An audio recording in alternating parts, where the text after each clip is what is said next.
Muy buenas tardes, amigos y amigas de Diario La Hora. Nuevamente nos enlazamos este martes 28 de abril en una entrevista en vivo, cuando son las 15 horas en punto. Nos acompaña el arquitecto Fernando Callejas.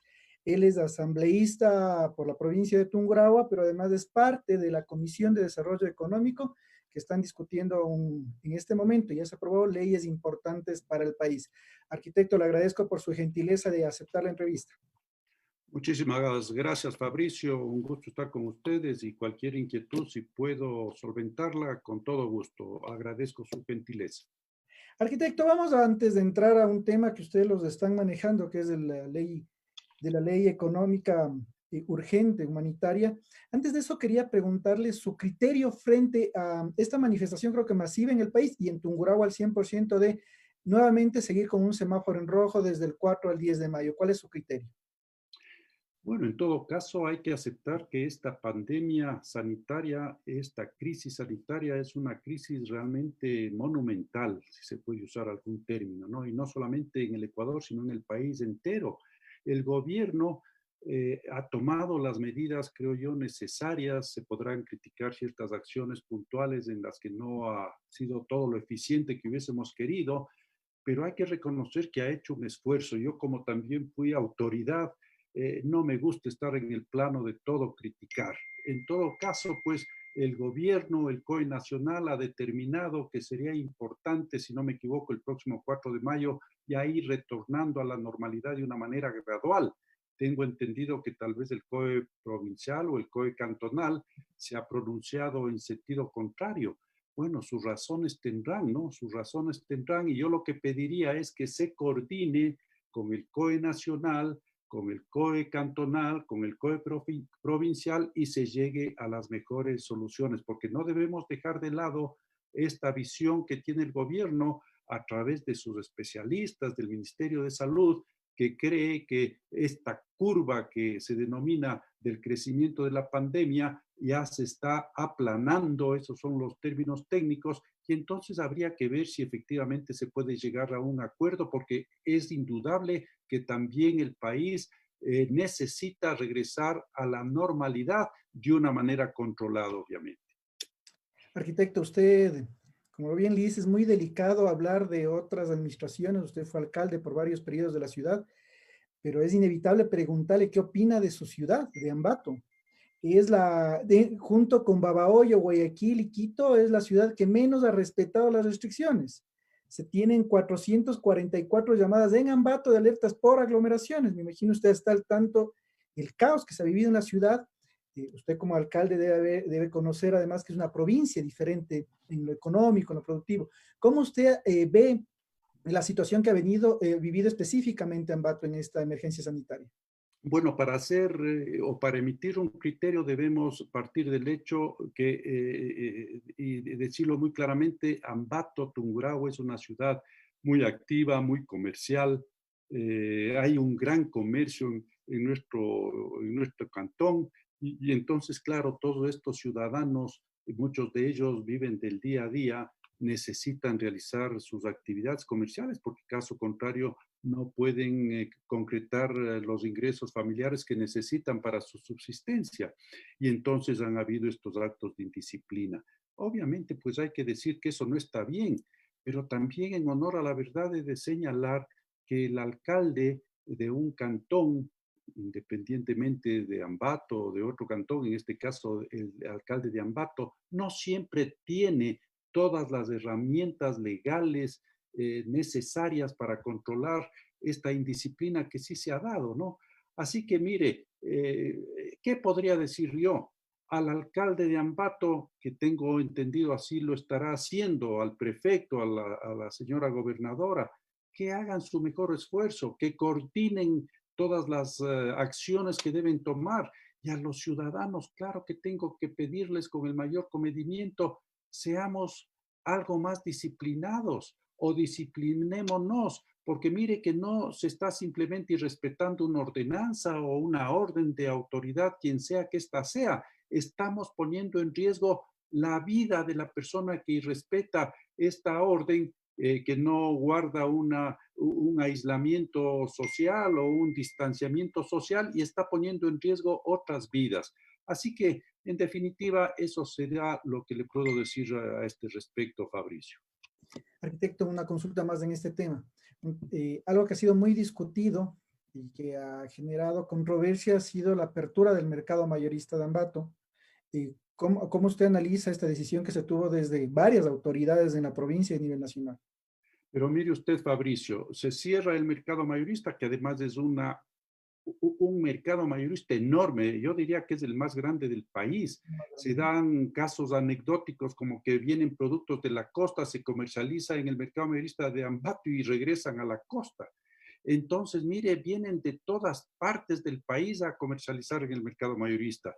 Nosotros, cuando estuvimos en la alcaldía, dimos pasos importantes para fortalecer a ese mercado mayorista, inclusive le convertimos en empresa autónoma municipal, pública municipal, y ese fue un paso importante. Se cerró el mercado mayorista, pero claro, como hay semejante aglomeración de personas que quieren comercializar, tengo entendido que se tomaron una de las avenidas y eso era pues un caos total.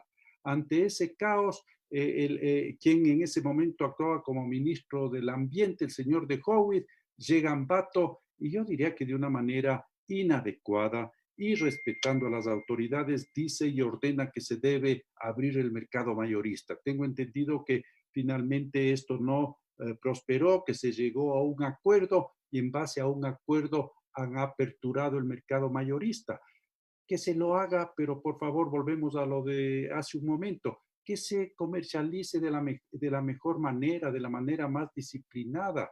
Y aquí sí, pues reitero nuevamente, la autoridad hace su parte, el ciudadano también debe colaborar, porque caso contrario no hay fuerza humana posible que pueda disciplinar a 1,000, a 2,000 personas. Cuidemos la vida nosotros mismos, tenemos que cuidar nuestras vidas, Fabricio.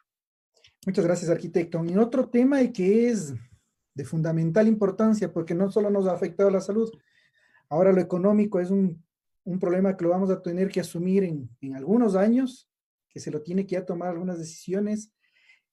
Tenemos un país quebrado que tiene que intentar salir adelante. Y ustedes ya tienen en su comisión, bueno, ya aprobaron para primer debate esta ley humanitaria. En esta ley se hizo unos primeros cambios. Uno es que pasa de 500 a 720 el La fondo, base. la base para poder aportar. Y ahí hay una primera consulta. ¿Este aporte solamente para personas en relación de dependencia o personas que también tengan facturas tienen que aportar? No, sí, efectivamente, esta contribución que se solicita a los ecuatorianos, comprendiendo que se vive una gravísima crisis en el país, pero también debemos comprender, como usted bien dice, Fabricio, que tenemos un gobierno quebrado que necesita estos recursos precisamente para trasladarlos a ayuda social, a ayuda en el tema de salud, y así hemos puesto nosotros en la ley que aprobamos de manera taxativa que estos recursos no podrán servir para otro menester, para otro propósito que estos dos que le acabo de señalar. En todo caso, esta contribución es para el sector público, para el sector privado y para aquellos trabajadores autónomos o que cumplan una actividad sin relación de dependencia y que facturen por su actividad. Y aquí yo mismo hice notar en la comisión, porque esto no estaba claro, que en ese artículo tiene que señalarse claramente cuál de las dos actividades debe tributarse. Si hay una persona que está cumpliendo doble actividad, que pueden haber muchos en el Ecuador, que tal vez tienen un trabajo y para completar sus ingresos familiares hacen otra actividad. Yo claramente determiné, y así se aprobó, que se tributará o se aportará sobre el mayor ingreso, ya sea este del trabajo fijo que tiene o de sus ingresos por facturación. Así está aprobado, Fabricio, este tema. Arquitecto, usted también propuso y se aprobó en la comisión que no se exoneren a todos los que habían propuesto el gobierno, redundando que estén libres de este aporte la Fuerza Pública de Seguridad y de Salud. Usted propuso que solo sea los funcionarios de salud los que están en primera línea y no el Servicio de Seguridad Público. ¿Por qué esta propuesta? Mire, Fabricio, esto eventualmente se puede malinterpretar, se puede pensar que yo tengo alguna animadversión en contra de Fuerzas Armadas y de policía, nada más alejado de la verdad. Pero yo he dicho, Fabricio, en este momento de gravísima crisis que vive el Ecuador, es un asunto hasta yo diría de supervivencia de la democracia. Entonces, ¿por qué tenemos que excluir a un sector que, si bien es cierto, están haciendo un trabajo importante, que yo lo valoro, que están controlando que los ciudadanos cumplan el toque de queda, que no circulen cuando no deben circular, entregando víveres, etcétera, etcétera? Bueno, pues es parte del trabajo que ellos cumplen. Valoramos ese trabajo, aplaudimos ese trabajo, pero este es el momento de que todos debemos contribuir. Y ese fue mi argumento desde un inicio. Y reitero, Fabricio, sin ninguna animadversión para nadie, porque yo además también señalé ahí en la comisión que contribuya inclusive aquel servidor público o privado que gane $500, que contribuya con $1, pero que se sienta parte de la solución. Y entonces en esa misma línea que contribuyamos todos, y en este caso a los miembros de las Fuerzas Armadas y a los miembros de la policía. Y yo creo que no estoy ofendiendo a nadie, yo he recibido muchos apoyos en este sentido. Mire usted que, sin dar el nombre porque me pidió que guarde discreción, un oficial distinguido que ha tenido una trayectoria importante hace pocos meses, diría yo, que esté en servicio pasivo, me dijo: queremos contribuir, no nos dejen aparte de esta contribución patriótica. Y es eso lo que se ha propuesto, y felizmente luego de un amplio debate, inclusive de una moción que presentó otro asambleísta que no doy el nombre, pero que llevó a confusión. En la tarde yo, una vez que vi el texto, tuve que pedir que se revea eso y que se vuelva a votar, y hubo un consenso, yo diría, casi unánime en ese sentido en la comisión. Veremos qué pasa en el pleno y veremos que si finalmente se aprueben estos términos, porque reitero, lo único que se busca es que haya equidad y que todos contribuyamos en esta gravísima crisis que vive el país. Ahora, en esto, ¿qué candado, si quiere ponerle un nombre, o qué alternativas van a tomar? Porque el problema a veces no es contribuir, pero da un dolor profundo que contribuimos todos los ciudadanos, y mire lo que pasó con el terremoto. ¿Cuánto dinero se saquearon del terremoto? Entonces, claro, hay que contribuir, estamos de acuerdo. ¿Cómo hacer, o qué va a proponer la Asamblea para que estos fondos sean administrados de manera transparente, cada dólar de los ecuatorianos?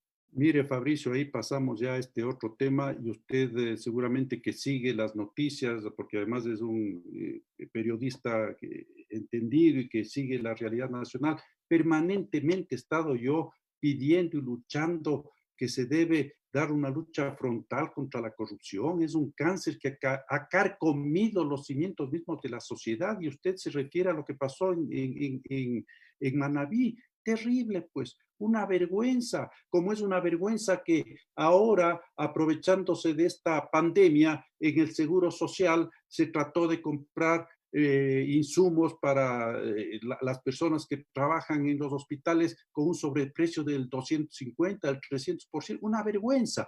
Y por eso nosotros, le decía en la comisión, con buen criterio, aprobamos esto de que estos recursos se destinarán única y exclusivamente a lo que le dije: salud y atención social, y eventualmente reactivación también de la economía, ¿no es cierto?, a ciertos sectores que puedan necesitar, hasta cuando lleguen fondos del exterior, porque se va a necesitar un gran volumen de dinero para atender esta crisis económica y sanitaria. Y también estoy de acuerdo con lo que dijo el gobierno, que se constituya una veeduría ciudadana, que alguna vez se cumpla pues este famoso quinto poder de control social. Es que tontería que se inventaron en la Revolución Ciudadana, pero lo único que sirvió es para que no se controle nada. Pero bueno, ahora que se constituya una comisión que haga un seguimiento, que haga una veeduría con ciudadanos honestos, respetables, que sí hay en cantidades en el Ecuador, que se constituya eso, pero ellos deben precautelar el buen uso de los recursos, que no haya corrupción, que no haya desvíos, porque esos dineros de ninguna manera pueden ser manejados por una entidad privada, por una comisión privada, tienen que ser manejados desde el sector público, pero con esta veeduría ciudadana. Ojalá esto se concrete. Arquitecto, otra preocupación, bueno, es un tema que nos atañe a muchos de los arriendos, que también está incluido en esta ley humanitaria, y que ustedes han propuesto que pueda haber una suspensión temporal del pago. Y primero, no se los puede desalojar a ninguna persona 2 meses después de que acabe la emergencia, pero además puede haber una suspensión temporal del pago tomando en cuenta algunas condiciones. ¿Cuáles son esas condiciones? Mire, bueno, esas condiciones ya pasarán por un reglamento más específico, ¿no? Lo que yo sí he solicitado en la comisión, y lo he dicho en más de una ocasión, he mandado por escrito, es que si bien es cierto, deben existir estos beneficios, como el que usted señala, este eventual no pago de los arriendos, considerando esta crisis económica que va a afectar a un gran porcentaje de la población, que no se paguen los servicios básicos, agua potable, energía eléctrica, que el seguro social difiera los pagos, etcétera. Está bien, todas esas ayudas están bien, pero tiene que ser esas ayudas para quien lo necesite, Fabricio. No podemos dejar abierto el tema, porque sí habremos, me incluyo, algunas personas que decimos, gracias a Dios tenemos un recurso, pagamos. Pero habrá mucha gente que dice, no, pues ya ordenaron que no se pague o ya determinaron que no se pague, a pesar de que tengo los recursos, no se paga y podemos poner en grave riesgo a estas instituciones que brindan un servicio, ya sea este público o privado. Y mire usted que acabo de conversar con uno de mis colaboradores y me dice, no creo que estoy rompiendo ninguna confidencialidad, que ha hablado con el ingeniero Jaime Astudillo, gerente de la empresa eléctrica, a quien envío un afectuoso saludo, porque es un técnico serio y honesto que ha manejado correctamente la empresa eléctrica de Ambato, como muchos años atrás también otros gerentes. Y él ha preocupado, ha señalado que si se da esta rebaja, que si se da esta excepcionalidad en el pago, que sea por un tiempo prudencial y para aquellos que lo necesiten. Caso contrario, la empresa eléctrica, en este caso puntual, entraría en problemas de liquidez y eso obviamente no queremos, generar un problema adicional a más de todos los que tenemos. Arquitecto, otro tema que usted ha planteado y que también nos afecta a la mayoría es el tema de las pensiones de las instituciones privadas, de los colegios y escuelas. ¿Cómo quedó este tema? Bueno, se barajaron algunas posibilidades, ¿no? En todo caso, si no mal recuerdo la redacción exacta, porque bueno, la redacción exacta ya pasará por los técnicos, mi asesor que está trabajando con el resto del equipo técnico está viendo, pero se planteaba que eventualmente se pueda dar una disminución del 20% en el costo de las pensiones que pagamos o que pagan los padres de familia en diferentes establecimientos educativos y de todo nivel, porque hay que aceptarlo, pues esos establecimientos educativos también en este momento tienen menores costos y obviamente hay que dar esta facilidad a padres de familia que van a enfrentar una dura crisis económica. En esos términos está planteado este beneficio, porque hay que decirlo, esta ley de carácter humanitario, si bien es cierto, tiene esta parte de la contribución, tiene otra parte de estos beneficios a los cuales usted ya se ha referido, algunos de ellos, y tiene otra parte también que tiene que ver con esta posibilidad de acuerdos entre las partes en el sector laboral para pasar, para capear de mejor manera esta gravísima crisis que vive el país. Y en este punto justo de lo laboral también tienen una decisión que es máximo el 50% del teletrabajo. ¿Y cómo quedó también este tema? Sí, así se ha puesto, ¿no? Que si se llega a un acuerdo, yo diría que esa fue mi posición, esa es la posición de las cámaras de la producción, con eso no concuerdan algunos sectores de sindicalismo, no concuerdan algunos asambleístas. Se ha señalado, veremos qué es lo que finalmente sucede, porque nosotros presentamos un informe, esto va a primer debate al pleno, se recogerán inquietudes, se redactará un segundo informe y se pasará a votar. En todo caso, ¿cuál ha sido mi posición? Que estos acuerdos deben ser individuales, deben ser en lo posible individuales, a menos que haya un sindicato y que se pongan de acuerdo con el patrono y que sea un acuerdo colectivo. Pero esto debe ser individual y también el control del Ministerio de Trabajo, que tiene que hacerlo, debe ser luego del convenio, pues de que se firme el convenio, porque caso contrario, si queremos que nuestra inefable burocracia vaya y controle desde cuando se sientan y cómo van a firmar y qué van a firmar, no se va a llegar a nada. Pues entonces no estamos descartando, o al menos ese es mi planteamiento, creo que así se recogerá, no se está descartando la posibilidad, o más bien dicho, la obligación del Ministerio de Trabajo de precautelar que estos acuerdos se cumplan a cabalidad, etcétera, etcétera, pero tiene que ser una vez que estos controles post acuerdo, pues no previo acuerdo, porque reitero, si se hace así no se va a llegar nunca a solucionar estos temas que tienen que ser solucionados de manera ágil, porque aquí no es que estamos defendiendo a ninguna empresa, porque además yo he sido muy claro en esto de la contribución de las empresas, a pesar de que han habido algunos asambleístas que se han opuesto a esa posibilidad. Yo he dicho, miren, yo también vengo pues del sector privado, del sector empresarial. Yo todavía tengo una empresa familiar con mis hermanos y gracias a Dios y gracias al trabajo, al esfuerzo, a la colaboración de nuestros trabajadores, se ha logrado hacer algún patrimonio, hay reservas facultativas, hay reservas legales. En este momento de crisis tenemos que aportar, más o menos concordante con esto de que todos aporten, incluidos policías y fuerzas armadas, tenemos que aportar, Fabricio, es que estamos, reitero, asistiendo a la posibilidad de la quiebra de la sociedad ecuatoriana como tal o de sacarle adelante, Fabricio. Entonces, esa es mi posición en cuanto a estos temas, Fabricio. Y un último tema de la ley humanitaria que es en la eliminación de la asignación para, para propaganda política, a pesar de que se dijo que es inconstitucional, ha pasado esto a primer debate. Por qué lo mantuvieron? A ver, yo pensé que tal vez eso no se iba a mantener porque hubo algunos criterios en contra de eso, a pesar de que yo sí estuve a favor.